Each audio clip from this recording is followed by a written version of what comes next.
What we have in 2 Samuel 11 is the Old Testament version of Humpty Dumpty. We might say Humpty David sat on a wall. Humpty David had a great fall. Here is David looking over the walls of Jerusalem. The view from his pinnacle was of the kingdom that he ruled and reigned over. But he had a great fall, and he would never be the same after this fall. Oh, he'll be forgiven, but he'll never be the same.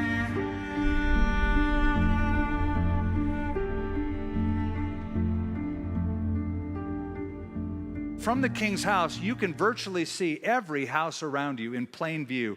Rooftops are flat. People will often be out there. So David's on his rooftop looking down at every other rooftop in the valley. And he saw something. Something entered his view that every man can understand. He saw a woman, very beautiful to behold. I suppose if this were written in modern times, it might say that David was sitting on the couch with his TV remote late at night, or David was sitting in front of his computer screen, sort of aimlessly searching and surfing the internet. But David, the king of Israel, was on his house and he was looking out. Now, there's two words in verse 2 I want you to compare. I'm glad you brought your Bibles to see this. Notice the two words. The first is he saw a woman, and that she was very beautiful to what? What's the next word? Behold. See those two words? Saw and behold. Now, those words are different. The first word suggests a glance. He just saw her. He noticed her. Couldn't help that. It's what he saw. It came into his view. But the second word suggests a gaze, not a glance. He went from seeing to beholding. He couldn't help the first look. It's the double take that killed him. It's the what? And he stayed looking and fixated, and it turned into a lustful look. Jesus said in Matthew 5, "You have heard that it was said to those of old, 'You shall not commit adultery.' But I say to you that whoever looks at a woman to lust after her in his heart has already committed adultery with her in his heart." As I said, David's sin wasn't the look, it was the lingering look. Men, every man, men have a visual ignition switch. That is, the pleasure centers of the male brain are turned on, revved up by simply seeing someone like David saw. And by the way, those pleasure centers are indiscriminate. It could be any woman. And this is where the battle is won or lost. Because once you see something, it's now, what do you do with what you see? Do you keep on seeing? Do you go from seeing to beholding? Or do you turn away and see something else? David should have done that. What David should have done, couldn't help the first look. He noticed, oops, out of here. I mean, Joseph literally ran from his situation. Genesis 39, Potiphar's wife grabs him and says, "Come to bed with me." And he didn't stay around and go, "Well, let me pray about that." He just ran away. So can you. Job understood the power of the look. That's why in Job chapter 31, verse 1, he says, "I've made a covenant with my eyes that I will not look upon a young woman." A wise driver once said, "He who looketh on a woman loseth a fender." I'll tell you a true story, honest confession. I was 15, maybe 16 years of age.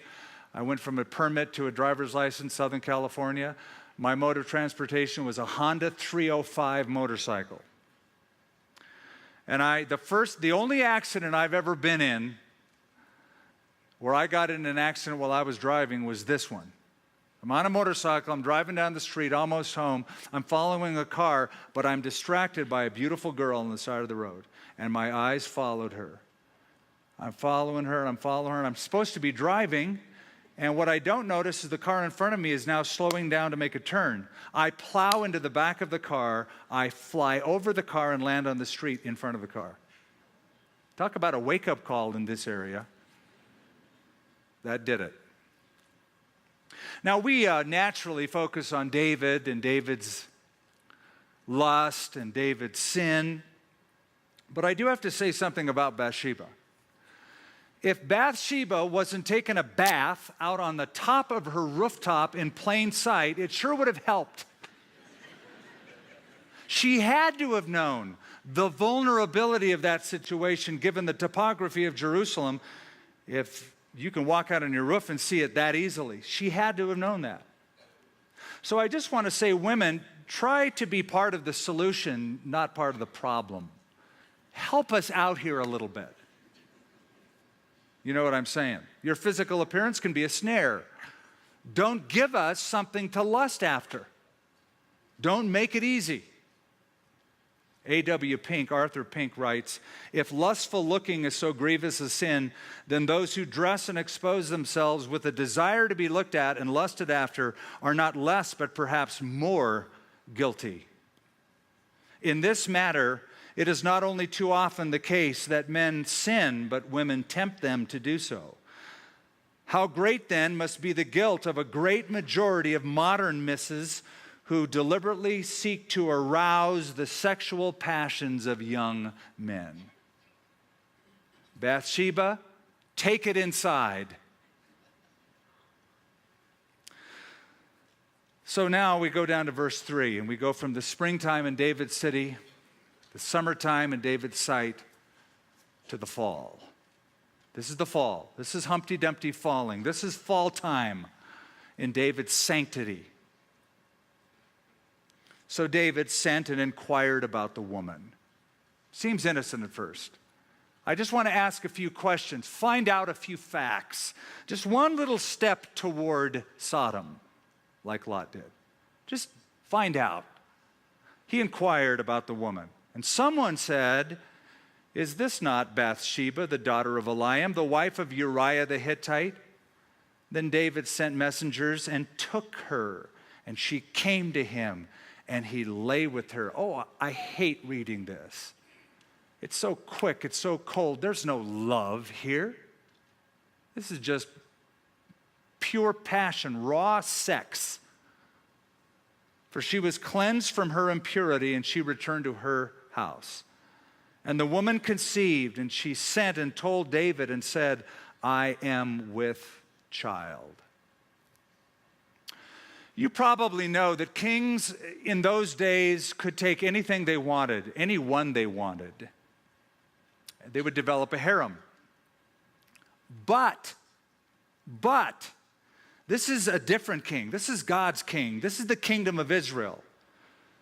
And according to the law of Israel, there should be one man and one woman for one lifetime. And kings especially were told in the scriptures to not multiply wives unto themselves. How many women did he have altogether?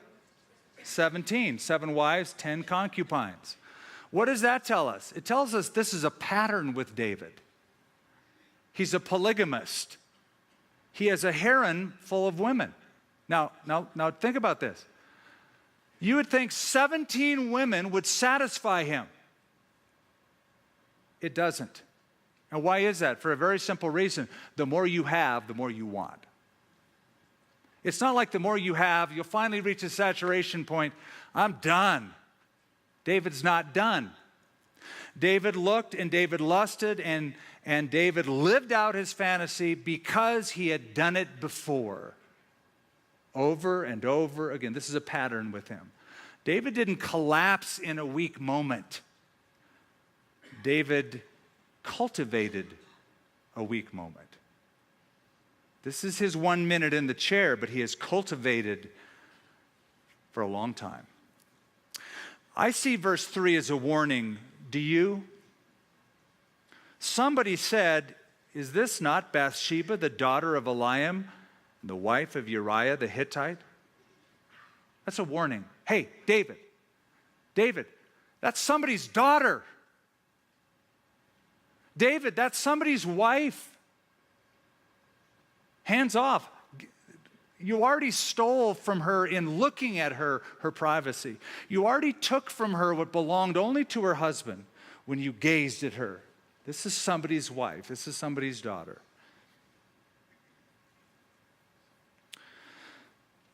Can I be blunt? Not that I haven't already. Do you think it was fun? Do you think that night David had with Bathsheba was fun? I mean, you can be honest here. Was it pleasurable? Absolutely it was. It was hot. It was sizzling. As they crawled between David's sheets, it was magnificent. But it lasted one night. Then it's over.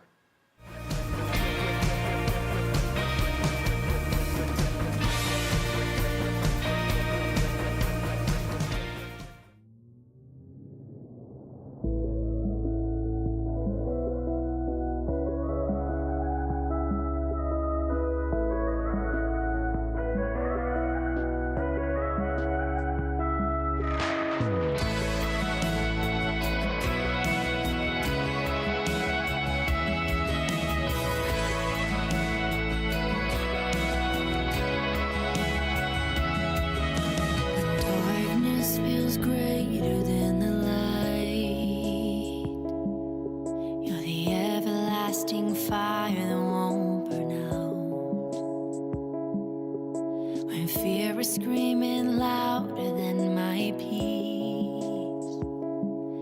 You were singing words of promise over me. You never fail, you never leave, you never stop holding me. You're the one who never sleeps. You're the God over all in the day when shadows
Hebrews 11 says, it speaks of those who enjoy the passing pleasures of sin. Do you ever note that phrase? It's the passing pleasures of sin. It's pleasurable. It is pleasurable, but it's passing. What David and Bathsheba thought they had only lasted for one night. Well, she gets pregnant. The rest of the chapter is a cover-up. So David sends for Uriah, her husband, from the front lines of the battle to come home, hoping that he'll spend a night with his wife, sleep with his wife, and nobody will ever know the kid that will be born is my child. But what he underestimates is the integrity of Uriah. Verse 11. Uriah said to David, the ark and Israel and Judah are dwelling in tents, and my lord Joab and the servants of my lord are encamped in the open fields. Shall I then go to my house to eat and drink, to lie with my wife? As you live and as your soul lives, I will not do this thing. Uriah the Hittite has more integrity than the king of Jerusalem. It must have pierced David's heart when his man Uriah said this. Now, who is Uriah? Who is this guy? Uriah the Hittite was not a common soldier. He was one of David's 30 valiant men, the Bible tells us. That's why his house was so close to David's house. He had been one of David's valiant men since David had been a fugitive running from King Saul. He was born a Hittite. His parents converted to Judaism and gave him a Hebrew name. The name Uriah means, my light is the Lord. But this soldier comes home and he says, David, I should be in battle, not sitting in a palace. Well, David now tries to get him drunk, thinking if he's drunk, he'll go home, lie with his wife. Didn't happen. His plan failed. So David arranges for his assassination. He says, take Uriah the Hittite, place him in the fiercest part of the battle, and let him get killed. Here's what I want you to see. One sin always leads to another sin. It's not like one and it's over. David's lust led to adultery, that led to deception, that led to entrapment, that led to murder. And that's not the end of the story. It's not going to just blow over. It's like the husband and wife who are shopping at Christmas time in the mall. They're in the same store. And as they're shopping for items, this beautiful woman walks through the store, and the man's eyes follow her throughout the whole store. His wife didn't even look up, but she says, was it worth the trouble you're now in?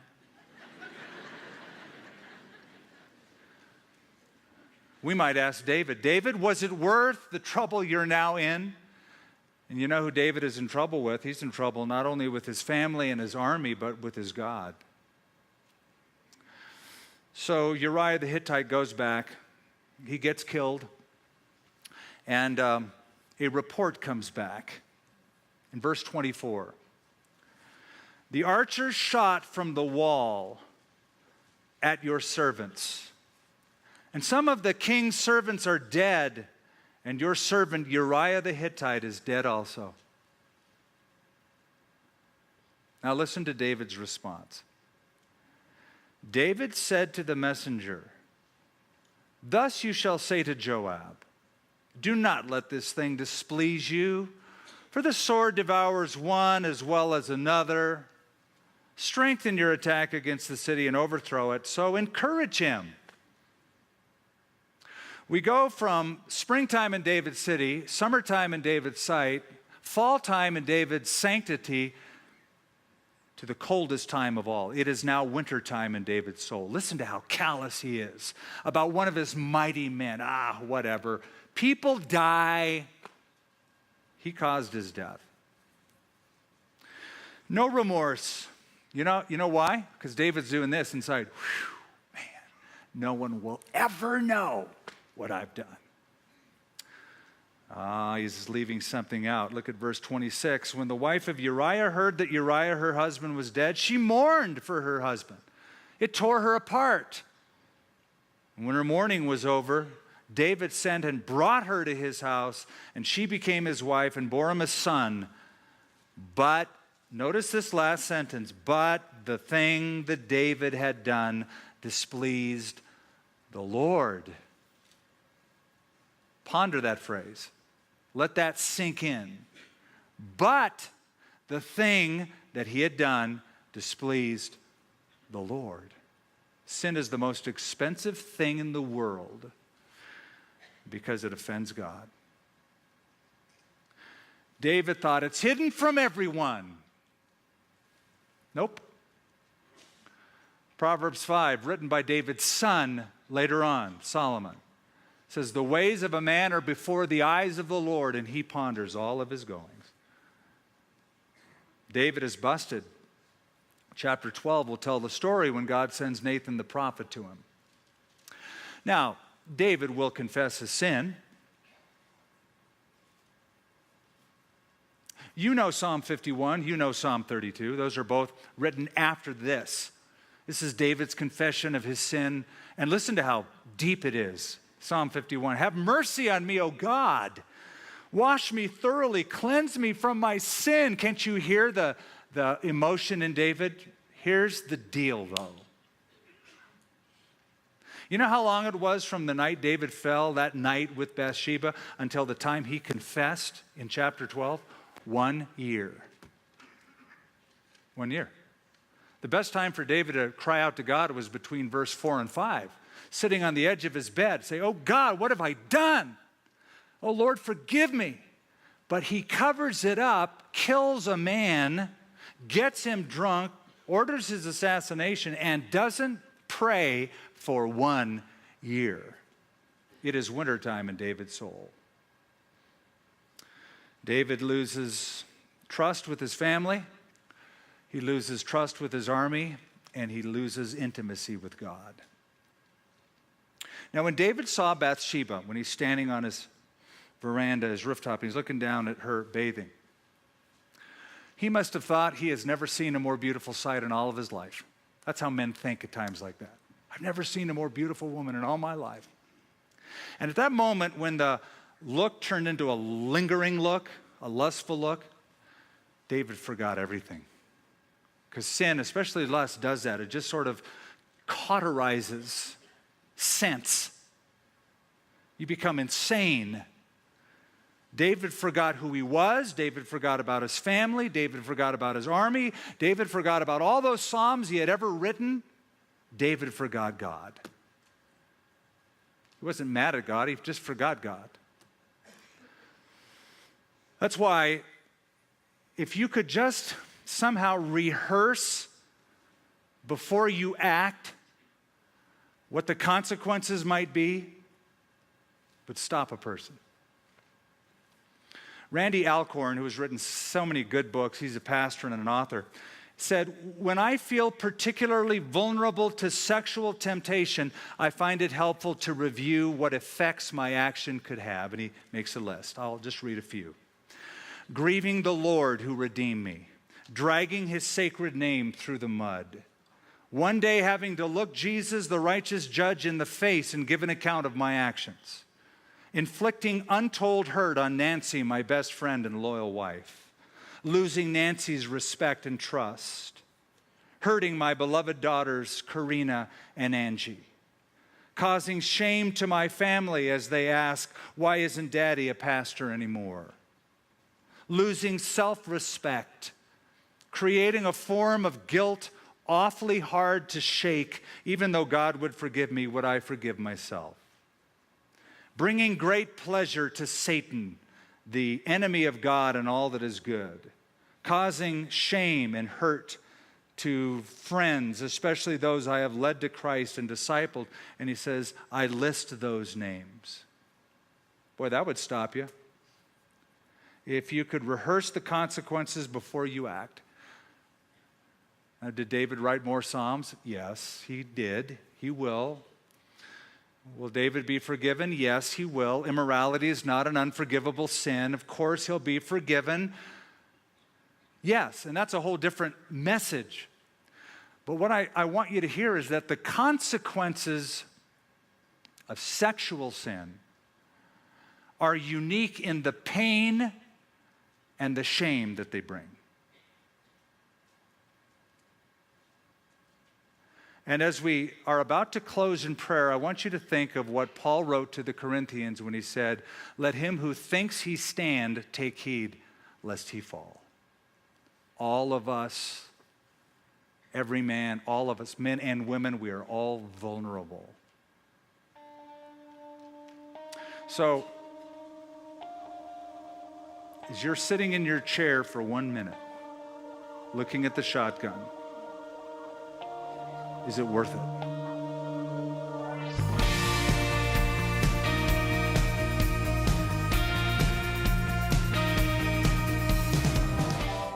Prayer should be much more than just a habit. It should be an integral part of an exciting relationship with God. But do you ever find yourself asking, how should I pray?